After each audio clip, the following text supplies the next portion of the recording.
In the quiet corners of Florida, a tragedy unfolded in 1994, one that would forever scar the state.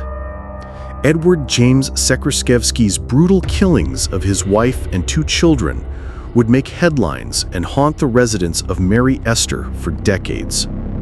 But it was on July 31, 2025, that Zakrzewski's long-awaited fate was sealed as Florida carried out his execution by lethal injection. Today, we take a deep dive into his life, the crimes he committed, his final meal, his final words, and the aftermath of this horrifying case. Stay with us as we explore the chilling events that led to his death, in a case that is as tragic as it is unsettling. But first, like, subscribe, and share with friends so you don't miss out in our updates. On the evening of June 9th, 1994, in Mary Esther, Florida, the lives of the Zakrzewski family were violently cut short. Edward James Zakrzewski, a U.S. Air Force technical sergeant, had spent months grappling with his wife Sylvia's decision to divorce him. Sylvia, originally from South Korea, had endured years of a troubled marriage, facing not just the cultural challenges of being married to an American, but also the strain of a fractured relationship. Sylvia had finally decided she would take their two young children, Edward III and Anna, back to South Korea after filing for divorce. This news set off a chain of events that would end in unimaginable horror. Zakrzewski, 29 years old at the time, purchased a machete, a crowbar, and rope, hiding them in the bathroom. When Sylvia and their children came home, he attacked. First, he used the crowbar to beat his wife, then strangled her with the rope. But the violence didn't stop there. He then turned on his children. He called his 7-year-old son, Edward, into the bathroom and brutally struck him with the machete. Following that, he summoned his 5-year-old daughter, Anna, to the same fate. Both children attempted to defend themselves, with defensive wounds found on their hands and arms. After killing them, Zakrzewski dragged Sylvia's body into the bathroom and further mutilated her with the machete to ensure she was dead. The brutality of these murders shocked the state of Florida and remains one of the most heinous acts ever committed in Okaloosa County. After committing the brutal murders of his wife and two children, Edward Zakrzewski's next move was to flee. He didn't go directly into hiding in his hometown, but instead embarked on a journey that would lead him thousands of miles away. Zakrzewski drove to Orlando and boarded a flight to Hawaii, adopting the new identity of Michael Green. He cut ties with everything from his past, hoping to disappear forever. The once proud U.S. Air Force technical sergeant now lived in the shadows, hiding among people who had no idea of the horror he had just unleashed upon his family. Zakrzewski's new life began with the support of a minister who ran a religious commune. The minister allowed Zakrzewski to stay in a shack on the commune in exchange for performing maintenance work. For 4 months, Zakrzewski worked under the radar, maintaining a low profile. He lived as Michael Green, a man who was no longer tied to the horrific crimes that had shaken his family and the state of Florida. Meanwhile, in Florida, authorities were working tirelessly to solve the case. They quickly identified Zakrzewski as the primary suspect, but he had vanished without a trace. As the investigation progressed, the case was featured on the American crime documentary series Unsolved Mysteries. It was this exposure that would eventually lead to Zakrzewski's capture. A day after the episode aired, Zakrzewski's cover was blown. The minister who had taken him in recognized Zakrzewski from the television broadcast and confronted him. The minister remarked that Zakrzewski resembled the wanted fugitive. The chilling recognition was the beginning of the end for Zakrzewski. Realizing that his time on the run had come to an abrupt end, Zakrzewski made a decision that would seal his fate. He surrendered himself to the authorities on October 15, 1994. The news spread like wildfire. Zakrzewski was no longer just a suspect. He was now a convicted killer who had taken the lives of his wife and 2 children in the most brutal and heinous way. He was soon extradited back to Florida, where he would face trial for the murders. His surrender was the first step in his long and controversial journey through the legal system. Zakrzewski's escape had been brief, but it had shown the lengths he was willing to go to avoid facing the consequences of his horrific actions. With Edward Zakrzewski back in Florida, the case quickly moved toward the trial phase. Zakrzewski had been charged with 3 counts of first-degree murder: the brutal killings of his wife Sylvia and their 2 children, Edward III and Anna. As the evidence mounted, it was clear that the prosecution had a strong case. The police had pieced together his movements before and after the murders, and the autopsy reports painted a disturbing picture of the violence inflicted upon the victims. However, as the legal proceedings began, Zakrzewski made a shocking decision. Rather than proceed to trial, he chose to plead guilty to all charges, admitting to the brutal killings of his wife and children. This meant that there would be no lengthy court drama, no public defense of his innocence, and no possibility of a trial where he might be acquitted. Instead, Zakrzewski's fate would rest solely on his sentencing, which would be decided by the jury and the judge. But even with the guilty plea, the sentencing trial was far from straightforward. The prosecution, led by Assistant State Attorney Bobby Elmore, pushed for the death penalty on all 3 counts. They argued that Zakrzewski's actions were especially heinous, atrocious, and cruel, citing the brutal nature of the killings. The fact that Sylvia had been strangled with rope despite already being severely wounded by blows to her skull, and that the children had been killed in such a violent manner, left little doubt in the minds of the prosecutors about the extreme nature of the crimes. The defense, on the other hand, painted a picture of a man who had been pushed to the edge by years of emotional and psychological abuse. Elton Killam, Zakrzewski's defense attorney, argued that his client had been living in a state of extreme emotional distress due to Sylvia's alleged infidelities, gambling problems, and threats to take their children back to South Korea. Killam contended that Zakrzewski's actions were not premeditated in the traditional sense, but instead were the result of a distorted mindset influenced by years of strain. The defense team even attempted to present the killings as a form of misguided mercy, suggesting that Zakrzewski believed he was saving his children from a life of suffering. Zakrzewski, they argued, thought he was protecting them from the harsh realities they would face in a country where they would be labeled as half-breeds, a term he feared would ruin their lives. He believed that by killing them swiftly, he was sparing them a future of hardship and discrimination. The emotional nature of the trial began to take a toll on everyone involved. The defense struggled to convince the jury that a man capable of such violent acts could have been so deeply distressed by his wife's actions. Despite the claims of emotional trauma, the facts were undeniable. The brutality of the murders, particularly the killing of his young daughter, Anna, who was last to die, shocked even the most seasoned of legal professionals. As the trial drew to a close, the jury was tasked with making a sentencing recommendation. They ultimately voted to impose the death penalty on Zakrzewski for the murders of Sylvia and Edward III. But when it came to the death of Anna, the jury found themselves deadlocked. Unable to reach a unanimous decision, the vote for Anna's murder ended in a 6-6 tie, leading to a recommendation for life in prison instead of the death penalty. In an unprecedented move, Judge G. Robert Barron overruled the jury's recommendation for Anna's death and imposed a 3rd death sentence. This decision was controversial, as it came despite the jury's divided opinion. Barron explained that Zakrzewski's actions were especially cruel in the case of Anna, who not only suffered the loss of her brother, but was also aware that she was about to die at the hands of her own father. The judge stated that there could be no greater form of cruelty than that. With the guilty plea, the trial, and the sentencing behind him, Edward Zakrzewski was now facing a future on death row. But his legal journey was far from over. His lawyers filed appeals seeking to overturn his sentence, but Zakrzewski would not be able to escape the consequences of his actions. The following years would see a string of failed appeals, including attempts to have his death sentence reduced due to changes in Florida's laws. After being sentenced to death in 1996, Edward Zakrzewski's legal battle didn't end.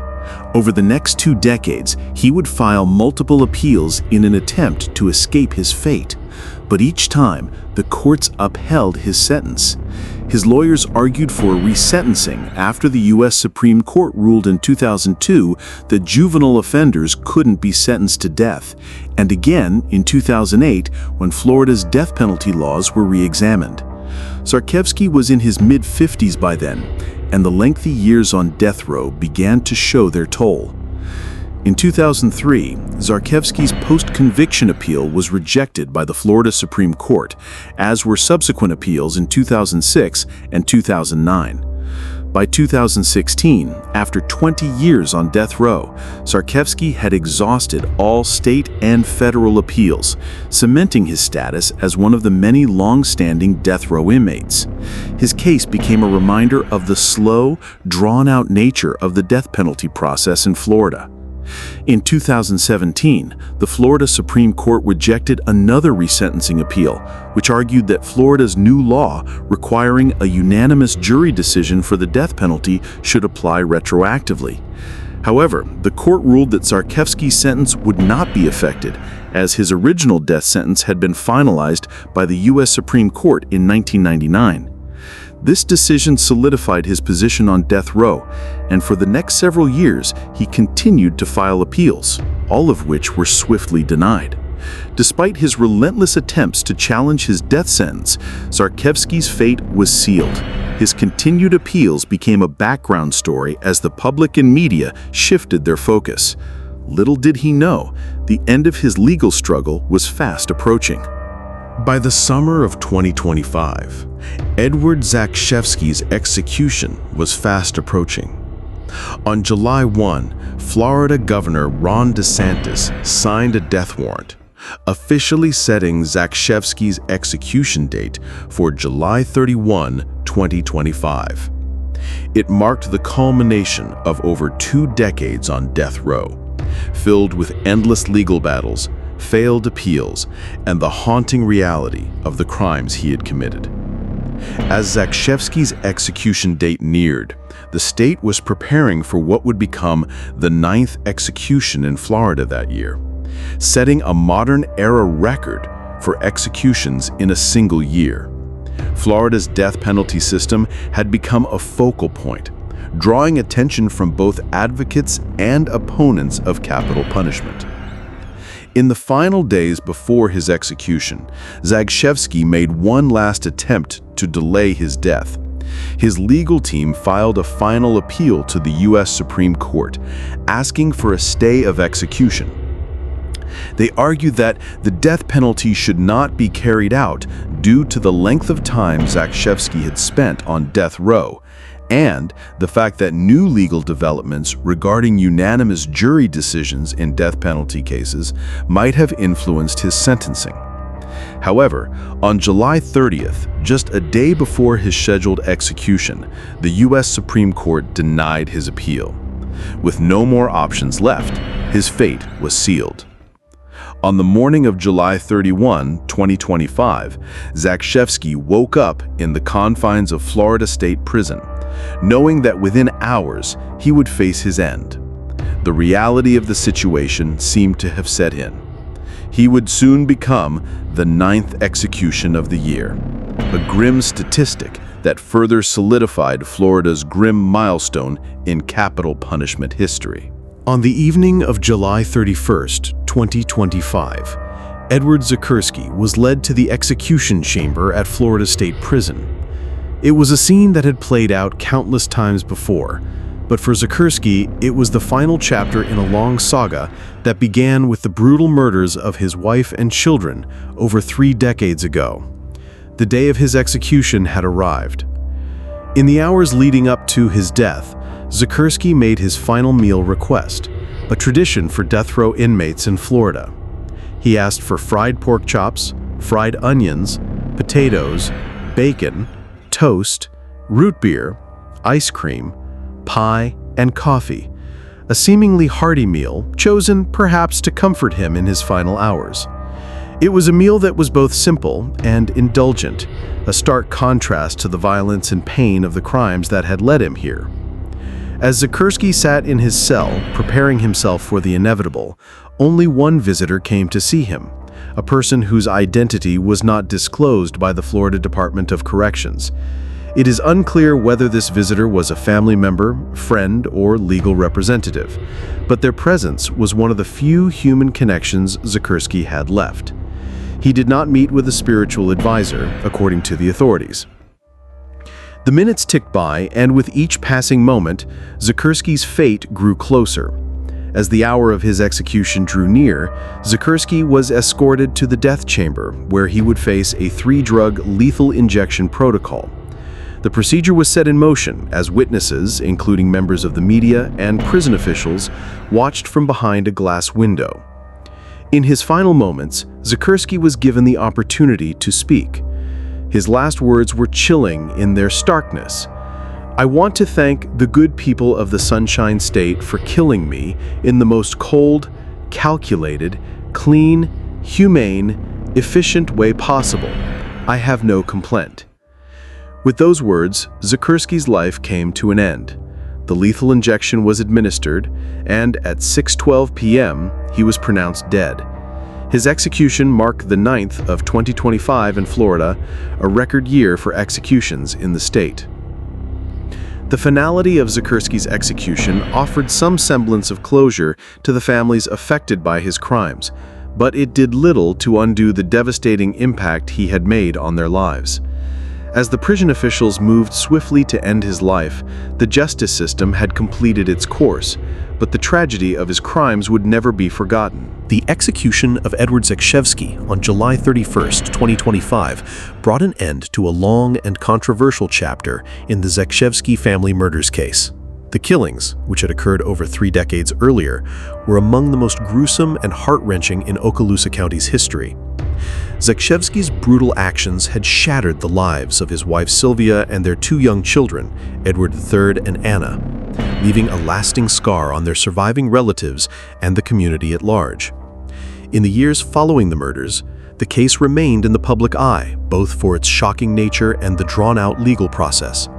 The death penalty became a focal point in the case, as Zakrzewski's legal team filed repeated appeals, fighting to overturn his conviction or reduce his sentence.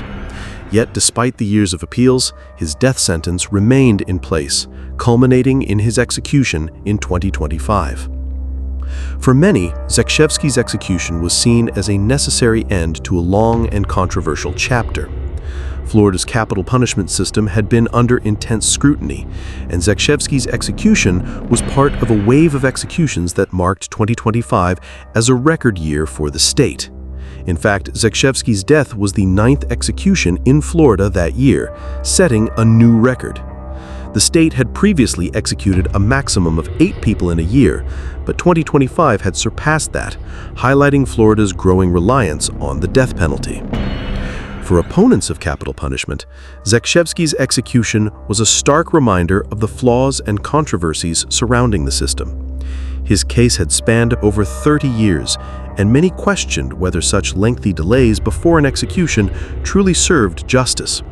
The psychological toll of spending decades on death row also came into focus, as questions were raised about the human cost of prolonged incarceration and the impact it had on both the inmate and the families of the victims. Meanwhile, for supporters of the death penalty, Zakrzewski's execution symbolized the completion of justice for a man who had taken the lives of 3 innocent people in a brutal and calculated manner. His actions, especially the murder of his young children, were viewed as unforgivable. Florida, with its high number of executions, remained a strong proponent of the death penalty, arguing that it served as a necessary deterrent for heinous crimes. The Zakrzewski family murders were not only remembered for their violence, but also as a reminder of the complicated and contentious nature of the criminal justice system in the United States. The case was one of many that sparked debates about capital punishment, the ethics of execution, and the long-lasting effects of violent crime on both the victims' families and the broader community.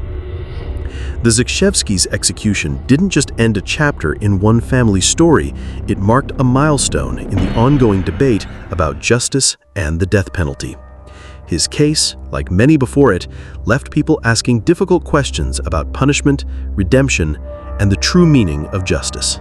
If you found this story unsettling, thought-provoking, or simply want to learn more about the cases that shape the criminal justice system, don't forget to like this video, subscribe to our channel, and hit the bell icon to stay updated on future true crime stories. We post new content every week, delving into cases just like this one, exploring the complexities and shedding light on the real stories behind the headlines.